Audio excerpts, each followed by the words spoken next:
feel a little bit like I'm betrayed, burgundy and gold, but they betrayed me a long time ago. So at least until 4 o'clock today, we'll see what happens at 1 with the Ravens and Chiefs. I'll be a Ravens fan. And so I'll say our when I'm referring to our team here for the next 45 minutes during this sermon. Make sure you're paying attention. So over the off season, so since January, our last memory of the Ravens was Lamar Jackson being pulled out of the game during the playoff game. And so we were left wondering, could Lamar Jackson grow into an NFL quarterback, a passer? We knew how athletic.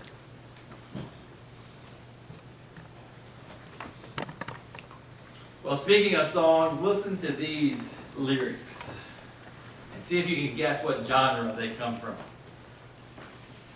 Well, I woke up Sunday morning with no way to hold my head that didn't hurt. And the beer I had for breakfast wasn't bad, so I had one more for dessert. So what thought Chris Christopherson couldn't sing. Yes, so it's country for sure, and written by Chris Christopherson, recorded by Johnny Cash and some others. Sunday morning coming down. Sunday morning coming down. Of course, Johnny Cash is one of Pastor Melissa's favorites, but Chris Christopherson was the writer. Well, I woke up Sunday morning with no way to hold my head that didn't hurt. Of course, literally he's talking about a hangover, and metaphorically even more hurt than that.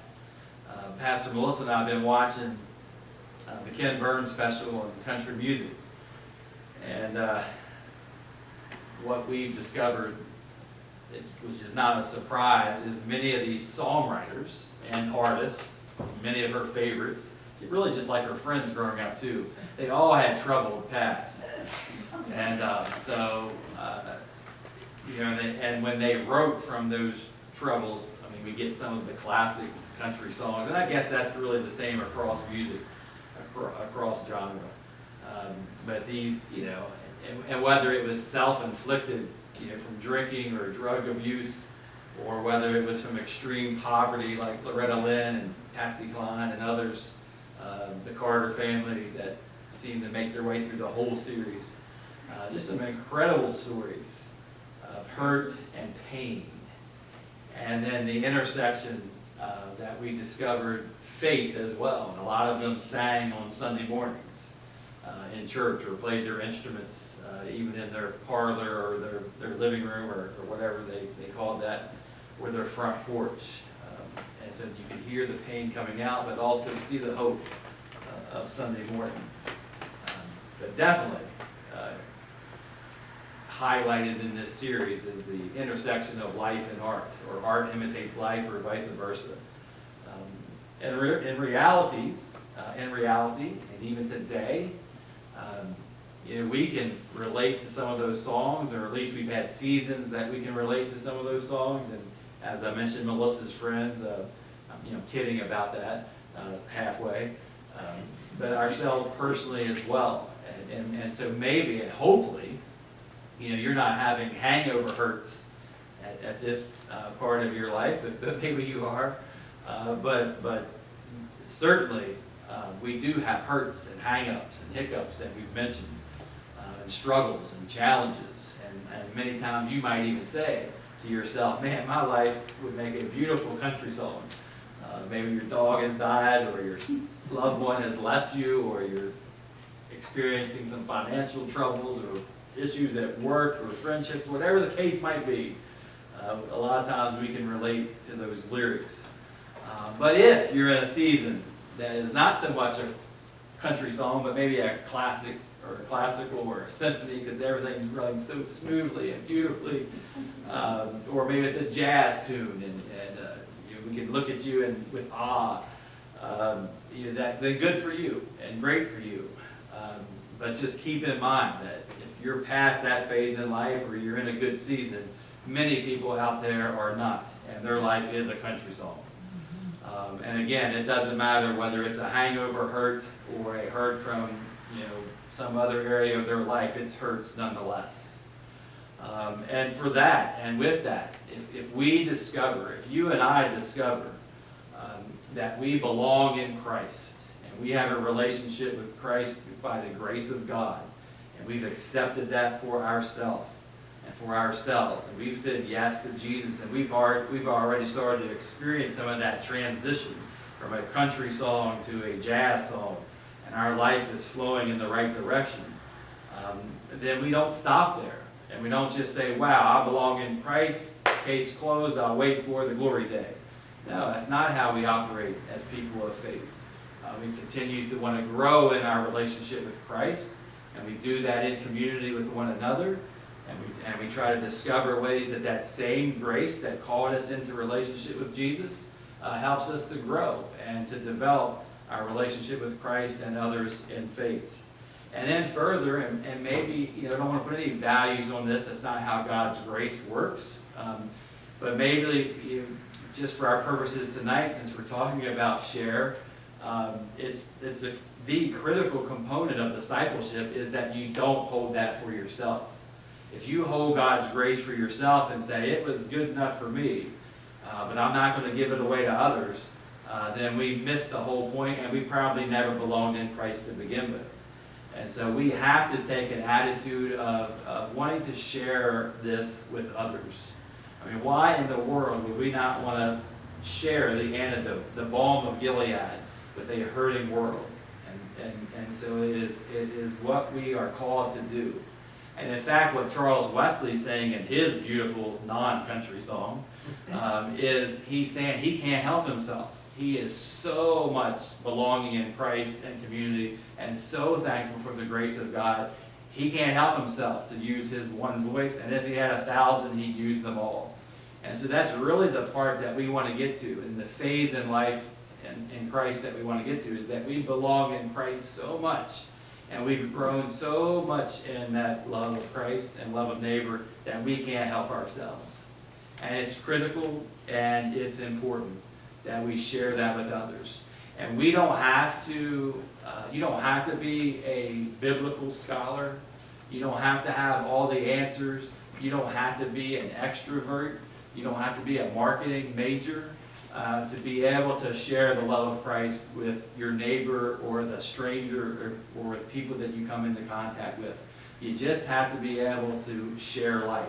We don't talk about evangelism. Evangelism has bad connotations. We think of people knocking on our door and giving us pamphlets, and that might be innocent and cool, and you can have some good conversations. But we might also think of people at our workplace that always talk about Christ and always talk about you going to hell because you don't go to their type of church. We think about the people standing in Times Square with the signs and saying, these types of people are going to hell. America's going to hell because we vote this way or that way. And so all those things give us bad ideas of evangelism. And it's not evangelism. So we don't even mention that word, even though I've mentioned it 10 times here in the last 2 minutes. What we prefer to talk about is just sharing life. And so wherever you are in your life with Christ, belonging in Christ and community, share that with others. And so establish genuine, loving relationships with others. And you don't have to be pushy. You don't have to have a program. You don't have to have a package. You don't even have to have the right words to say. Just be friendly to the person that's serving you coffee at Dunkin' Donuts. Just be friendly with the person at work and listen and discover and discern where God's already at work in their lives. And then at some point, there might be an interaction or a connection or an entry point where you can invite them to say, hey, look, you want to have a little bit, I heard you say this, or I noticed that you said it was a coincidence. Let me tell you what I call a coincidence. I call it God's grace. And then you can have an opening and a conversation about that. And then there are people out there, 47% of the people out in our communities, 47% that don't go to church anywhere, are simply waiting and would respond to an invitation from Keith. That's statistics. So 47%. So almost 50% of the people out there that aren't going anywhere on Sunday mornings if Keith would ask them, they would go. Isn't that remarkable? And that's like that's not us doing that's a group that has been doing that research for many years, and the 2018 statistic is 47%. Remarkably, only 20% across the land in America go to church on a regular basis. And we know, and I'm not trying to equate faith solely with church and church attendance, and we don't want to really unpack that today, but that's just some easy numbers to remember. 47% would come if we invited them. And 80% of them aren't coming. 80% are not coming to church on a regular basis. So only about 20% are coming on a regular basis to any church. And so, and regular basis for this particular study, and what people consider regular attendance is going 3 times out of 8. So every 2 months you go 3 Sundays. That's regular attendance. That's not what you and I think of as regular attendance, right? So that makes it even, the numbers even more skewed, right? And so the reason I bring up those numbers is just to give us an idea of how many people out there aren't going anywhere to church. And so therefore, we would assume that most of that percentage aren't belonging in Christ, and they're certainly not belonging in community. And a large portion of them, or at least half of them, would respond to an invitation. And then most importantly, the reason the invitation is important is not that we could fill up our chairs here on Thursday night, or at Sunday morning at Grace or St. John's or Greenmount. I mean, that's cool, and we can boast about that, and we can do a lot of good work together, the more people that we have. But that's not the important part. The important part is transformed hearts and extending an invitation to God's grace. And so in the grand scheme of things, we don't care where they go to church or what kind of ways they live out their faith in terms of a community. But you have something that you can share with somebody else that is transformative and free. The love of God. For God so loved the world, he sent his only Son. As John 3:16 we used to see in signs. And we have that to share. And you never know. You never know. It might only be one person in your life that ever responds to it, but it's the one person that needs to hear it, and you might be the only person that they'll listen to or accept that invitation from. We mentioned Chris Christopherson, Sunday morning coming down. Well, those are the kind of songs that he wrote and that other people sang, and he would sing every once in a while. And he didn't have any really big hits. One particular night they were at the time, he didn't have any particular hits that he sang solo. His solo career had not taken off at that point, the 1969, 1970 time period. And so he was in Tennessee, and they were doing a benefit with some friends for a high school band outside of Nashville, and on a Saturday night. And so that night he was on his way to having a hangover on a Sunday morning, and Connie Smith was with him. You all know who Connie Smith is? Another country music star and megastar, and from the same era. She invited him to church, Chris Christopherson.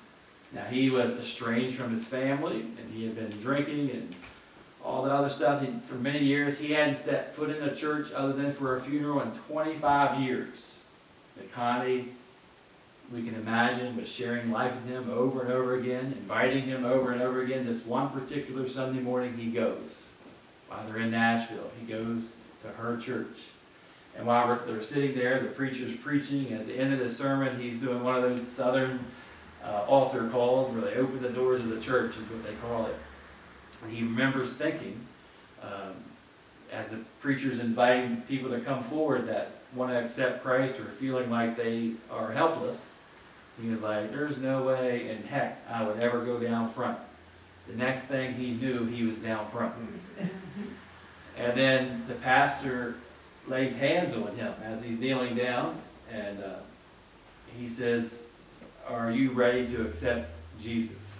And Chris says, I don't know. But then he remembers the next thing is he's crying, and it's just a profound moment in his life. And it's the starting point of him belonging in Christ and belonging in community and starting to grow in his faith. And then the rest is history. It's a transformed heart. As this invitation came from Connie Smith. An invitation from a friend on the road, from his business. And it leads to transforming Chris Christopherson. So that night he goes home and he writes this beautiful song.